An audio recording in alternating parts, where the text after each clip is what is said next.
नमस्कार, मैं हूं मीरा रावत। क्या उत्तराखंड में महिलाएं सुरक्षित नहीं हैं? ये हम नहीं नारी संस्था की सर्वे रिपोर्ट कह रही है, जिस पर इन दिनों खूब सियासी खिचड़ी पक रही है। एक संस्था द्वारा किए गए सर्वे में ये बात सामने आई तो इस पर बवाल मचना स्वाभाविक था। पहाड़ों में आपदा के जग में अभी भले ही ज्यों के त्यों हैं, लेकिन दोनों राजनीतिक पार्टियां इस मुद्दे पर आमने सामने हैं, और हो भी क्यों नहीं। महिलाओं का एक बड़ा तबका जो है वोटर के रूप में। पूरा मामला क्या है, पहले ये जान लेते हैं।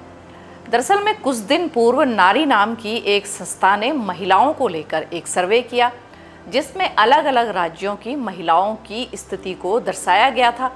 सभी मीडिया संस्थानों ने अपने अपने राज्यों की रिपोर्ट को प्रकाशित किया कि राज्यों में महिलाओं की सुरक्षा को लेकर क्या व्यवस्था है और महिलाएं कितनी सुरक्षित हैं। रिपोर्ट के मुताबिक उत्तराखंड में महिलाओं की स्थिति ज़्यादा बेहतर नहीं है।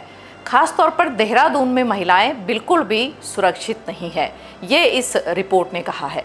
रिपोर्ट के आते ही हड़कंप मचना शुरू हो गया। सरकार ने अपने मातहतों के जरिए रिपोर्ट की सच्चाई सामने रखने को कहा।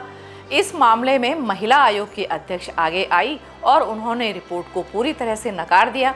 एक संस्था P value analytics the data science company है और जिसका पुस्तक का विमोचन था दिल्ली के एक कार्यक्रम में था, जिसमें माननीय राष्ट्रीय अध्यक्ष जी विजय राहटकर जी महिला आयोग की अध्यक्ष थी। और उसमें जो उनके द्वारा आंकड़े दिखाए गए हैं 31 शहरों के, उसमें उन्होंने देहरादून का भी नाम लिया है।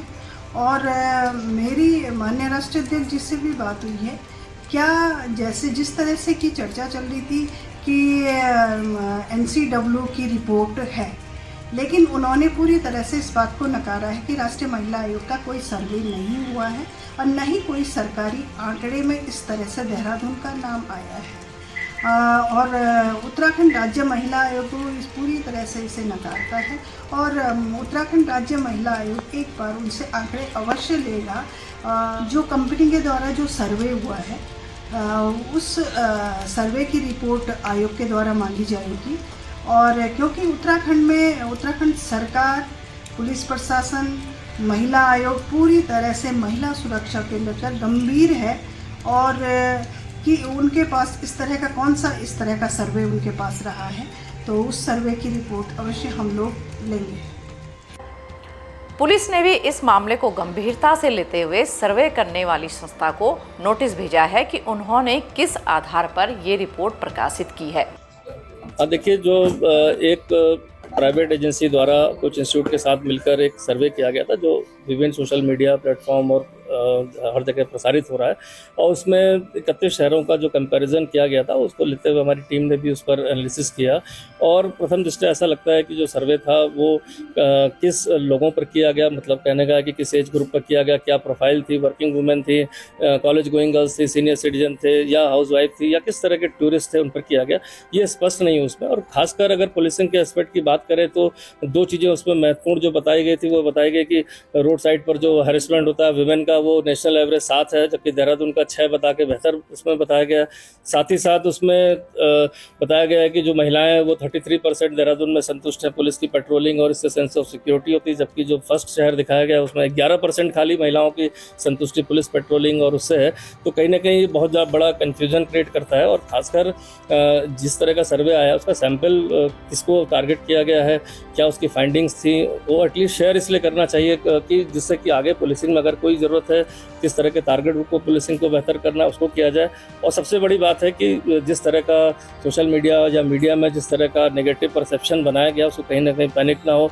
बहुत सारे ऐसे पेरेंट्स हैं जिनकी बच्चियाँ यहाँ पर दूर, यहाँ पर जॉब करती हैं, यहाँ पर स्टडी करती हैं, और इस तरह के अगर नेगेटिव परसेप्शन जो जिसका फैक्चुअल अभी बेसिस क्लियर नहीं है, उसके आधार पर कहीं पेरेंट्स से पैनिक ना हो। तो मैं उनको अश्योर करना चाहता हूँ कि देहरादून सेफ जगह है। यहाँ पर सभी के लिए, खासकर बच्चियाँ, महिलाओं के लिए 112 नंबर जिसका रिस्पांस टाइम 13 से 14 मिनट भी नहीं है, 13 मिनट्स कुछ सेकेंड से, जहाँ पर police on an average call पर पहुँच जाती है। खासकर यहाँ पर गौरा शक्ति है, फिर जहाँ पर 16,000 महिलाओं ने, वर्किंग वुमेन ने उसको डाउनलोड किया हुआ है, जिससे तुरंत उनको कोई पुलिस की जरूरत हो, शिकायत हो तो कर सकते हैं। तो बहुत सारे हम लोग मेजर्स लेते हैं जो महिलाओं की सुरक्षा, बच्चियों की सुरक्षाओं के लेके है।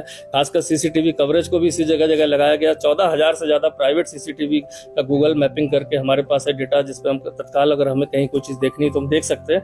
तो महिला सुरक्षा या बच्चियों की सुरक्षाओं को लेकर संवेदनशील है देहरादून पुलिस, और जिस तरह के अभी एक प्राइवेट एजेंसी द्वारा ये आंकड़े दिए गए हैं तो ये भी विचारणीय है, इसलिए उनको नोटिस देकर इसमें बुलाया जा रहा है, जिससे कि क्या सैंपल सर्वे था, किस तरह की बातें निकल के आए, क्वेश्चनर क्या था, क्योंकि क्वेश्चनर था क्या डायरेक्ट इंटरेक्शन, और जैसा भी पता चला सिर्फ फोन के माध्यम से ऑडियो विजुअल ही 400 करीब लोगों को उनका कुछ क्वेश्चंस के माध्यम से पूछकर ये आंकड़े जारी किए गए। तो ये जानना बहुत जरूरी है, तो इसलिए जो है उनको भी नोटिस दिया जा रहा है। साथ ही साथ जो हमारा जो महिला देखा जाए सुरक्षा को लेकर जो भी कदम हम यहाँ पर बेहतर उठा सकते हैं उसको और सुदृढ़ करने के लिए सभी भी ऑफिसर्स को यहाँ पर निर्देश जारी किए गए हैं।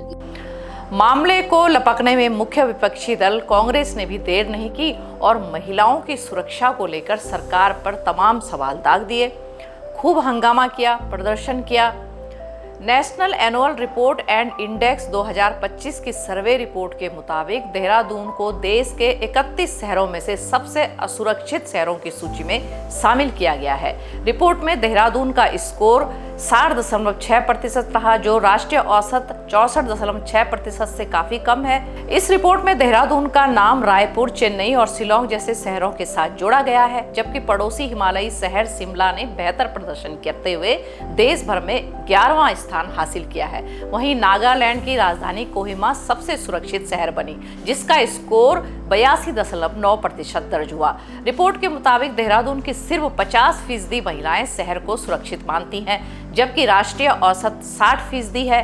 करीब 41% महिलाओं ने सुरक्षा को लेकर राय रखी। लेकिन ये बात भी सच है कि पिछले कुछ सालों में उत्तराखंड में महिलाएं सामाजिक और आर्थिक रूप से मजबूत हुई हैं। इसका अंदाजा स्वयं सहायता समूह में महिलाओं की बढ़ती भागीदारी से भी लगाया जा सकता है। पंचायतों में आरक्षण मिलने से भी महिलाओं की राजनीतिक समझ बढ़ी है और वे पहले के मुकाबले अपनी बात को बेहतर तरीके से रख पा रही हैं। हाँ, सुरक्षा जैसे मुद्दों पर यदि कुछ दिक्कत है तो इसे ठीक किया जा सकता है। इसमें पुलिस को अपना काम ईमानदारी से करना होगा। महिलाओं की इस तरह की शिकायतों को भी गंभीरता से लेना होगा। इस वीडियो में इतना ही, और अगर अभी तक आपने हमारे चैनल को सब्सक्राइब नहीं किया तो जल्दी से कर दीजिए। नमस्कार।